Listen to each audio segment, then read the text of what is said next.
मध्य प्रदेशातील छत्तीसपूर जिल्ह्यातील बागेश्वर धाम येथे देवदर्शनासाठी गेलेल्या उल्हासनगरातील एका महिलेची हत्या झाल्याचा प्रकार समोर आला आहे। मिळालेल्या माहितीनुसार उल्हासनगर येथील पत्रकार सुरेश चव्हाण यांच्या वयोवृद्ध सासूंची बागेश्वर धामच्या जवळ असलेल्या खडकाळ टेकडीवरील गुफेच्या बाजूला हत्या झाल्याची धक्कादायक घटना उघडकीस आली। रामरती रामकुमार चौहान असं त्यांचं नाव असून त्यांच्या अंगावरील दागिने व रोख रक्कम हिसकावून त्यांना दगडाने ठेचून ठार मारण्यात आलं। त्यांचे देवदर्शन अखेरचं ठरलं आहे।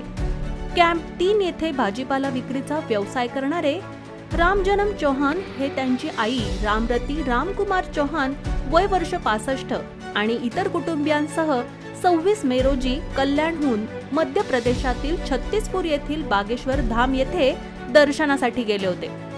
यावेळी परिक्रमेदरम्यान झालेल्या गर्दीमुळे रामरती यांची त्यांच्या कुटुंबातील इतर सदस्यांपासून ताटातूट झाली।